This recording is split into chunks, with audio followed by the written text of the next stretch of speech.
Welcome back, everyone, to another episode of Playing Through New Campaign Trail. If you're not familiar with the game, this is a game where you get to take on the role of a candidate in a historical presidential election, and you work through the real issues that they were working through, and you make decisions about how to run your campaign, about what stances to take on the issues, and you either try to change history or uphold the historical result.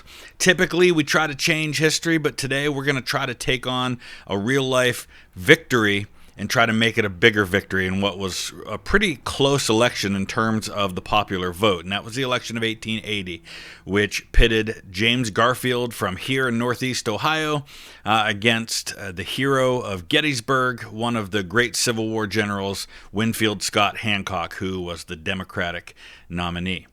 So if you want to play New Campaign Trail for yourself, I'll put the link in the description. I'm also going to be placing this into the playlist with all of my other videos where I have done New Campaign Trail.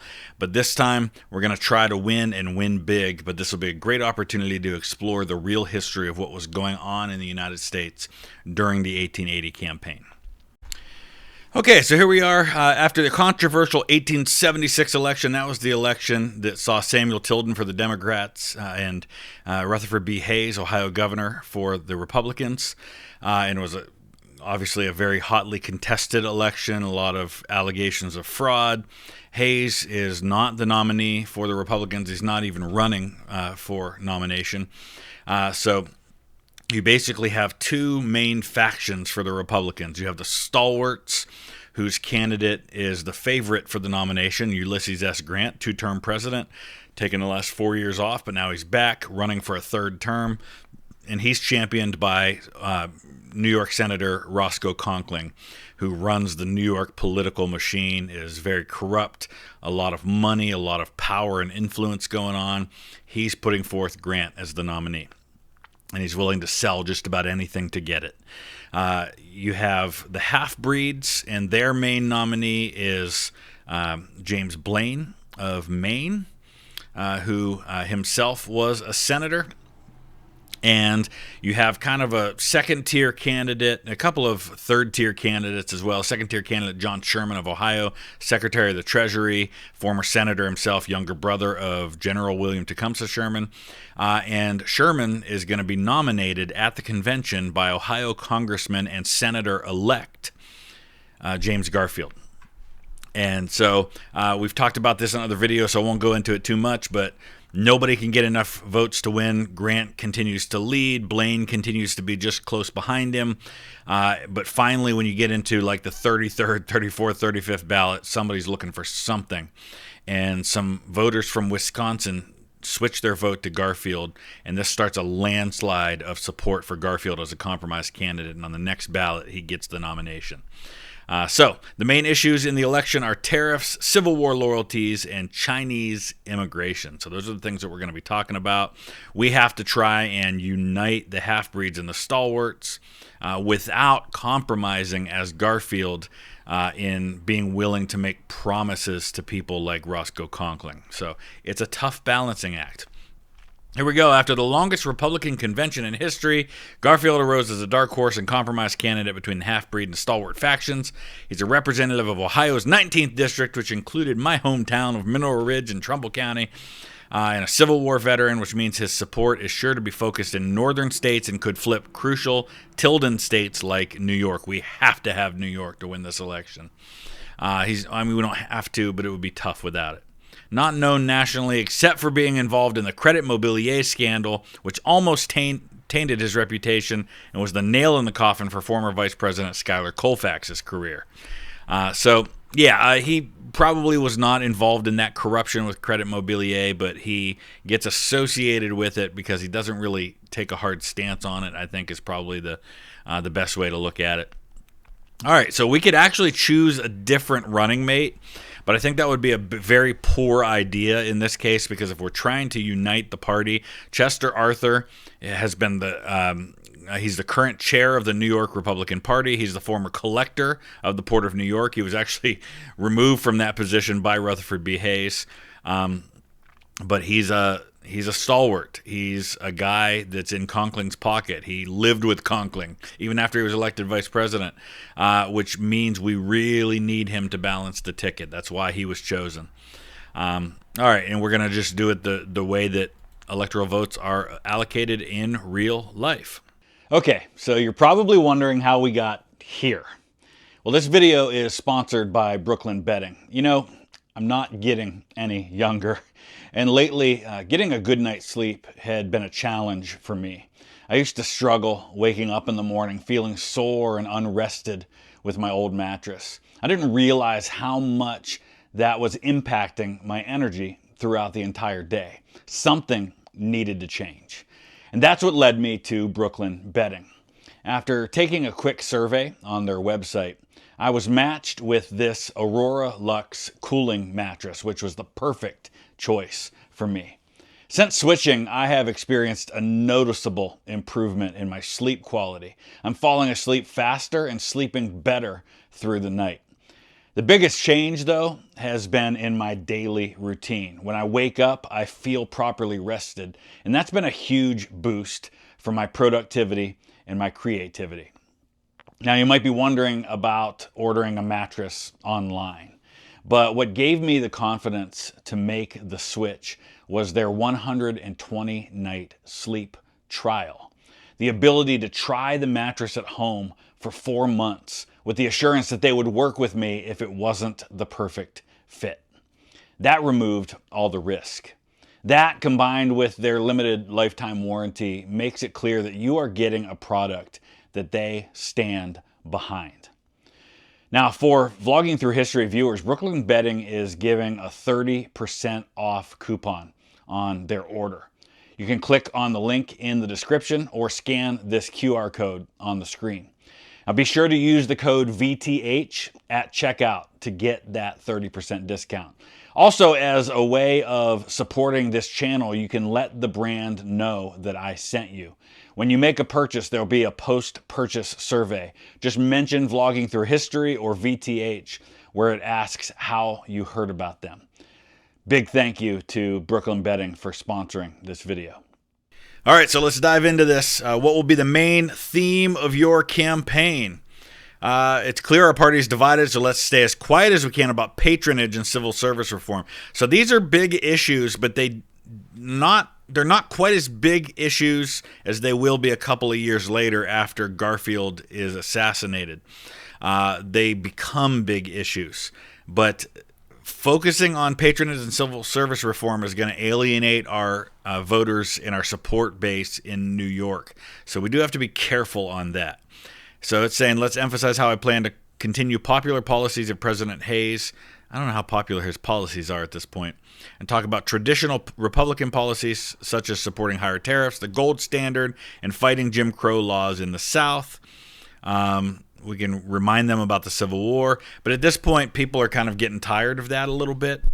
Democrats committed treason in the 1860s. And as a Civil War veteran, I think any good Northerner, here's the problem. It's tough to run on that against Winfield Scott Hancock, who is a genuine Civil War hero. So I'm not sure what that really plays for us in this election. Oppose political corruption, push for more civil service reform. Compromise isn't enough for stalwarts to trust me, so to earn their trust, I will make it clear I'm fine patronage. I'm actually going to go with the first one. I think that probably strikes the best balance between the two. This is a great answer to unite the party, but the parts about the gold standard and fighting Jim Crow may help Weaver in the West and Hancock in the South. Honestly, I don't care about the South. We don't need the South to win this election. We really just need to hold firm across all these northern states. We hold that northern coalition, and we're fine. Electoral vote estimate, look at that right now. It says 189 to 180. So we are going to need something like, well, right now, New York. I mean, obviously, flipping New York wins the election for us. So I think we'll be okay. Even though it's not the norm, could potentially backfire on you. Would you be interested in personally campaigning on your own behalf? Garfield didn't do this. He stayed at home in Menor, Ohio, which is in northeast of Cleveland. People did come to him, but he kind of let the party surrogates do that on his behalf. No, I don't think I will. Let's have groups of visitors gather around my house so that I can give speeches. That way I can gain momentum without violating the norms of our times. Yeah, I think we'll do that. We'll just stick with what Garfield did historically. Your gambit worked. Visitors love hearing your speeches. Garfield is a fantastic orator. It's one of the reasons why he gets the nomination at the convention is because of how fantastic a speaker he is. Your style of campaigning could also make history and change campaigning as we know it. Seems to give you a slight boost nationally. You're campaigning one way or another. What do you plan to talk about the most, either in letter, in person, while campaigning across the country, or on your front porch? We need to win the voters in the North to win this election, so let's talk about the Civil War. Yeah, see, again, I don't know that that's a winning strategy in this election because of who we're running against. The Chinese immigration is a big issue in this campaign, and it's going to actually culminate in Chester Arthur as the vice president when he becomes president after Garfield's death. He's going to sign the Chinese Exclusion Act. Now, there was some debate about that. Initially, they wanted to pass a 20-year ban on Chinese immigration to the United States. It's mostly happening in the West, and people are worried about Chinese labor coming in and taking their jobs because they can do it for a lower cost. It's not that different in what we talk about today with immigration coming from other places. But they end up compromising and doing a 10-year ban on Chinese immigration. Garfield gets hit with accusations that he is speaking out favorably for this, but he didn't speak out and favorably. He just kind of didn't talk about it at all. I think we're going to focus on the tariffs. This unites your party and could help you in the industrial Midwest, but hurts you in the South. I don't care about the South. We're not going to win the South anyway. In recent months, Chinese immigration has become a topic of debate. What's your stance? They're good for America. It's a shame there are people who would discriminate against them. All right, let's take a look at the map for a second, because I think supporting Chinese immigration is going to hurt us out west. Let's take a look. Chinese immigration, what is the focus in places like New York? They want to limit it. Honestly, there's not really anybody in the country that doesn't want to limit Chinese immigration. So that seems like kind of a no-brainer issue to do that.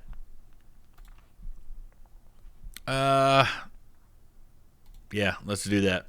This is the mainstream position among both politicians and the American people in 1880. So it might sit uncomfortably with some people today, but honestly, it was the position at that time.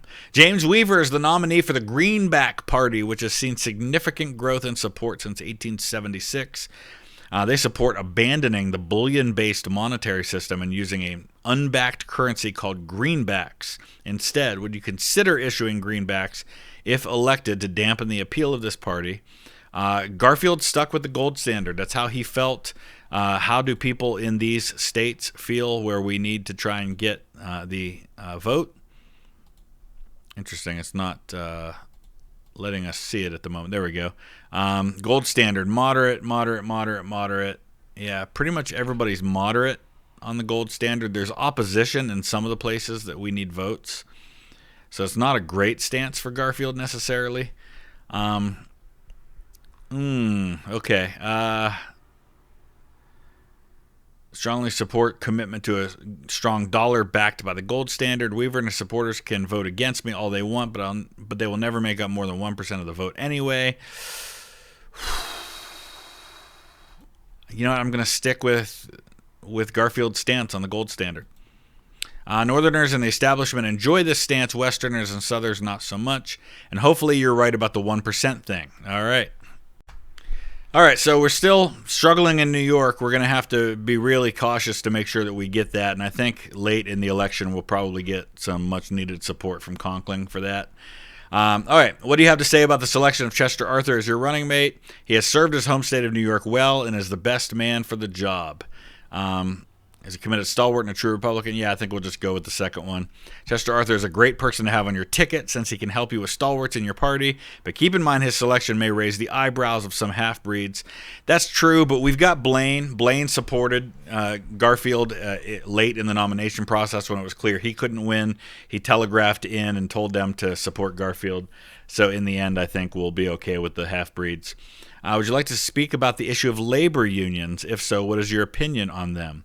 Do you support them and believe their power should be increased, or do you oppose them? So what do we feel in New York about, well, we don't really have anything about labor unions there. Tariffs maintain.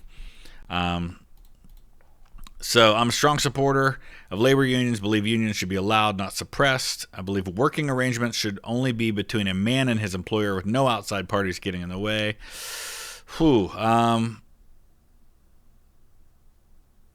I think I'm going to go with the third one. This is one of those topics where could make a difference in the election, and I'm not entirely sure I know what Garfield's stance was on labor unions, though I think he probably supported them.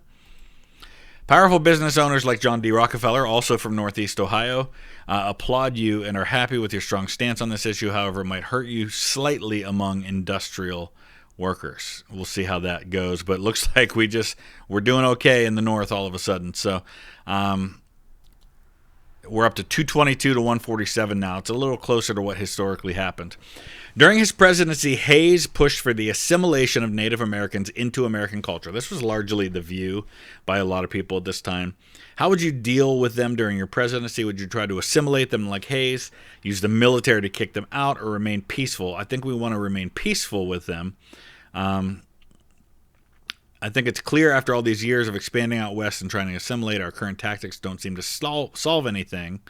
Negotiate treaties to protect certain lands they claim, but making them agree to let us expand elsewhere.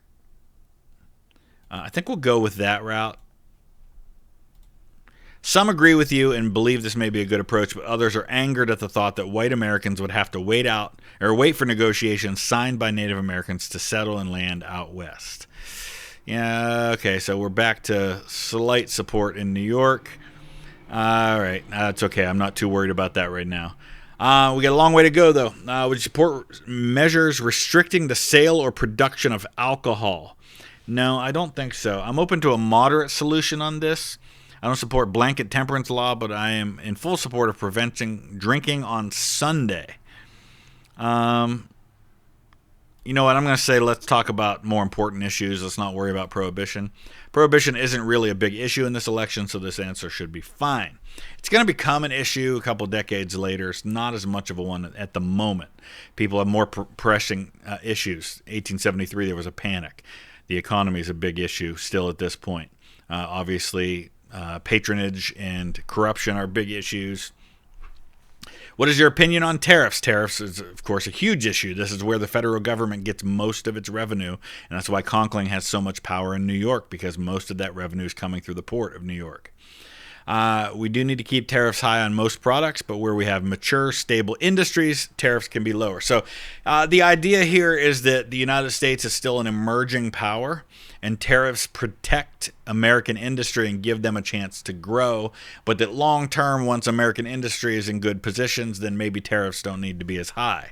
And that's why tariffs a couple decades later, they're going to start scaling those back. So yeah, I think we're going to go with that route. Kind of a more moderate position, still supporting tariffs, but recognizing that eventually we can start dropping them in some ways. It's a good and moderate stance that can appeal to a wide variety of voters.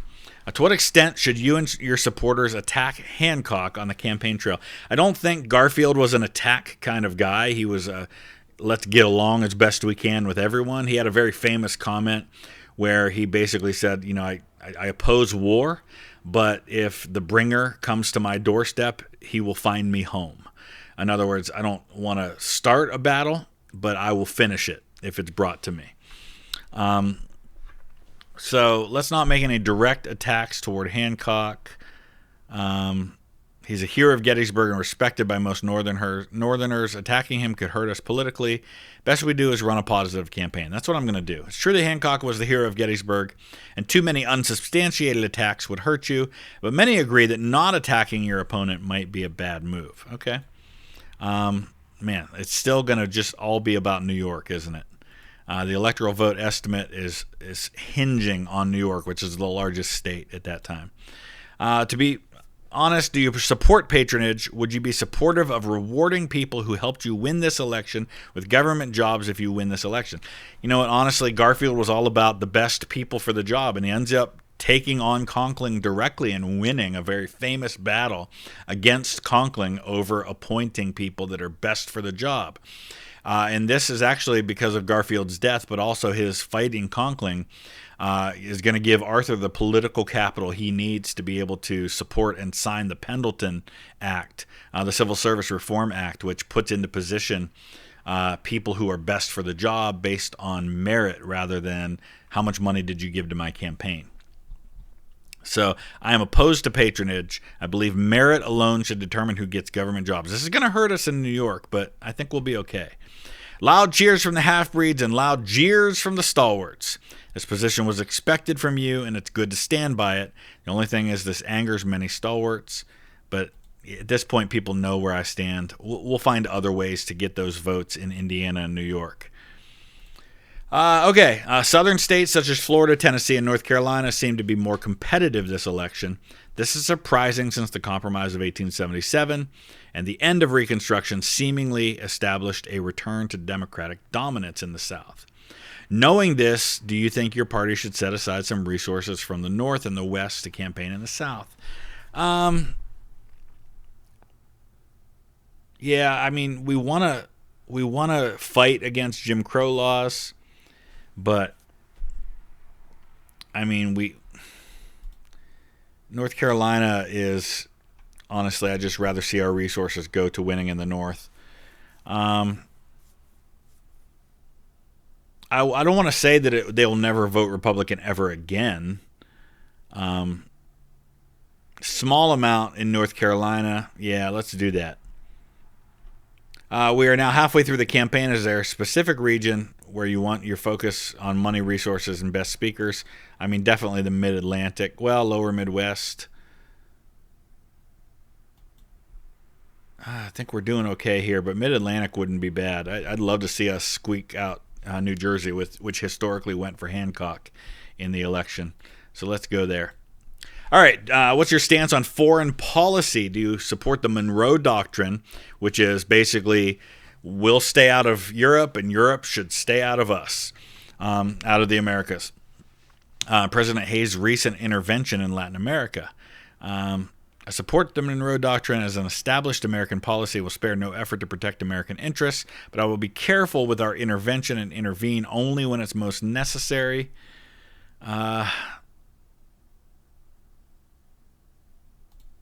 Yeah, I think we'll go there. That's a good answer. It wasn't expected from you, even if imperialists and anti-imperialists wanted stronger stance from you. All right, in 1877, there were a series of railroad strikes in big cities that were caused in part by the effects of the panic.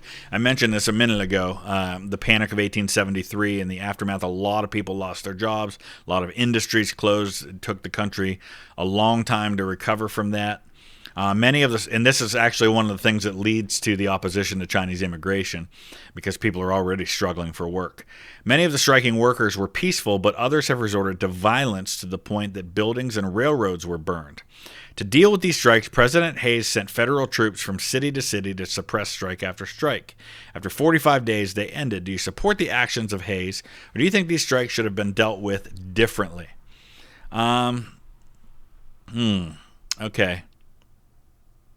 Work on improving working conditions. However, Hayes made the right decision to end these violent strikes. Yeah, I think I'll go this route, which is, hey, I support the workers and I understand their grievances, but in the end, the violence needed to stop. So I think that's probably a good Garfield position on this one. This is a good answer if you want to win over a wide variety of voters, even if you may anger some people with this response. So we've got 8 questions to go. We're in good shape, but man, New York could still swing this whole thing against us if it goes badly. We're at 216 to 153. All right, what is your opinion on the expansion of voting rights for African Americans?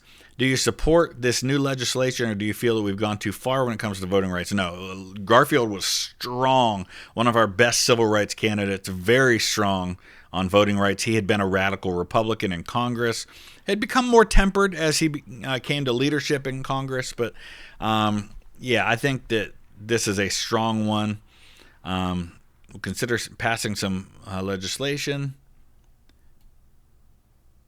But let's talk about, no, we're going to be very strong on voting rights for African Americans. This fires up your base and will help you slightly in the north and west.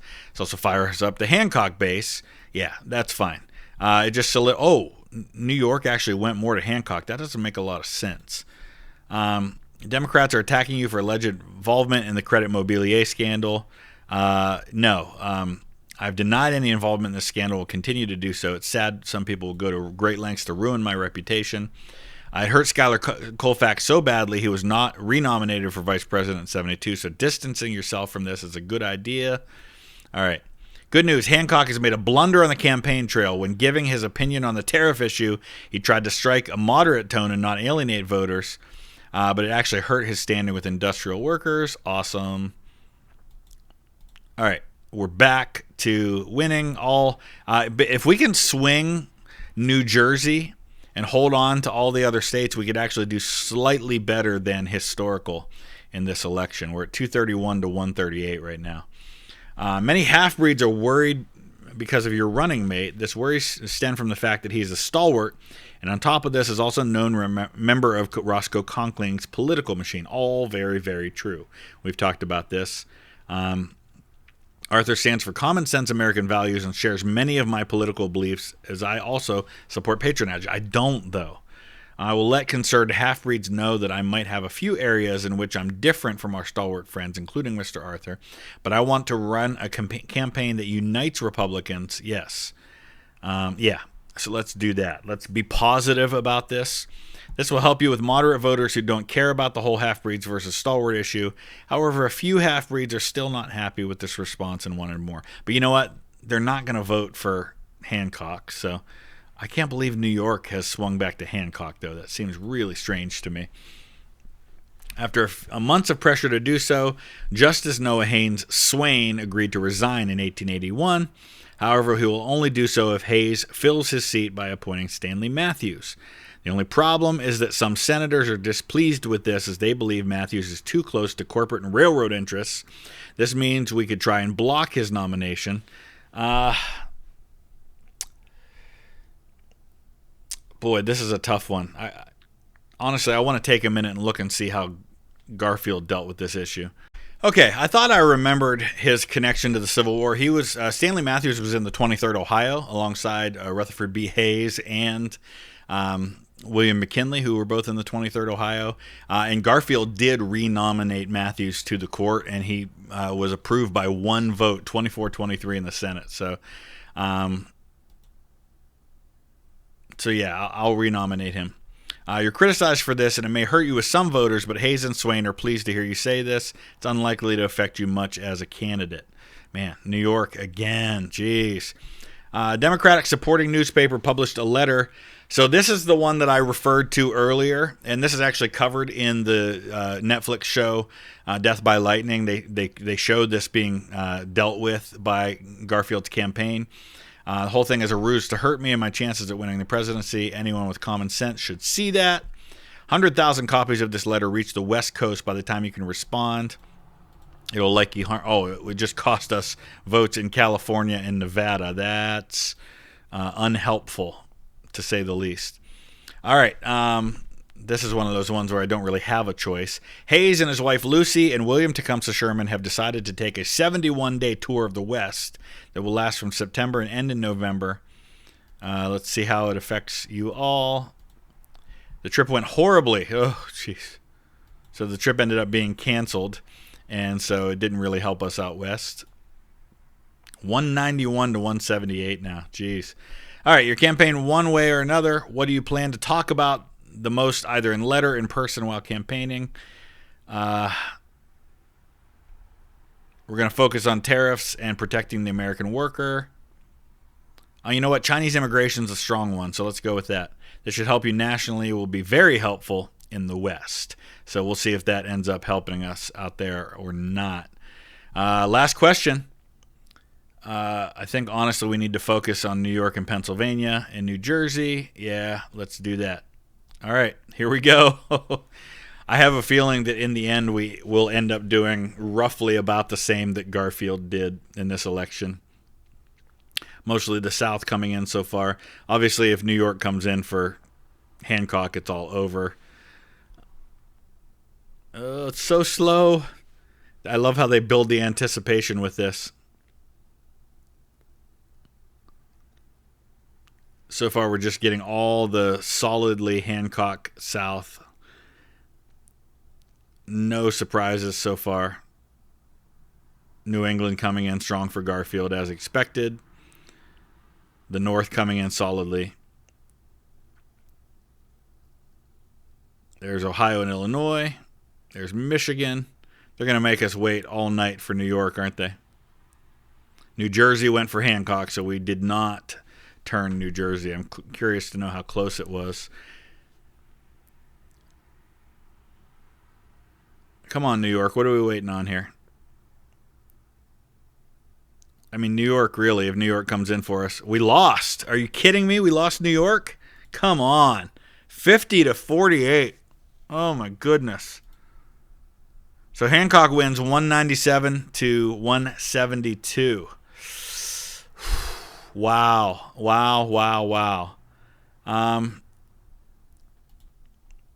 So historically, it was 214-155. Hancock ends up getting 200,000 more votes than he did historically. Everything else basically worked out the same. So I'm doing a replay, and so far I've focused more on opposing Chinese immigration. I did slight attacks on Hancock, not on his character, but rather on his being uninformed on the issues as being someone who hasn't been a politician. So we'll do a few more, and we'll see if this ends up coming out differently. Okay, everything else went pretty much exactly the same. I didn't make any other changes except for those two changes. I focused on a couple of questions more on opposing Chinese immigration, and I slightly criticized Hancock instead of not criticizing him at all. So let's see. We lost again. This time we lost worse. Wow. Oh my gosh. We lost Pennsylvania and Indiana that time too. Okay. All right, this time I waved the bloody shirt, which means I focused a lot on the Democrats as the party of treason, tying them to the Confederacy in the South, focusing on Northern victory in the Civil War. I leaned heavily on all of that. Stayed the same on issues like Chinese immigration, on tariffs, on those sorts of things. This time the trip went well for Hayes going out west. So I think once again we'll focus on limiting Chinese immigration here. And then we'll focus on the Mid-Atlantic states. And let's see. I think this time we probably will get the win. We'll definitely, I'd be really surprised if I don't win New York this time around. Let's go ahead and go to the final results. There we go. 208-161. We actually lost the popular vote this time. That's kind of interesting. So lost Connecticut, but otherwise pretty much as expected. Let's take a look at the details. So we did slightly worse than Garfield historically, especially with the popular vote. Hancock did a little worse too. But in the end, it was a victory. So at least we can say that we won a victory. So please, if you get a chance, check out that link in the sponsorship. It would be a huge support to this channel. If you're looking for a new mattress, definitely check out Brooklyn Bedding. I am loving mine so far. And again, again, a big thank you to Brooklyn Bedding for... All right, we finally managed to eke out a victory. That did not go as well as I had hoped, but it gives us a chance to talk about history, explore some of the issues that were important in that day. Please check out Brooklyn Bedding. A huge shout out and a thank you to them for sponsoring this video. I am loving my mattress so far. You won't regret it if you're in the market for a new one, and you'll be supporting this channel in the process. Thanks for watching.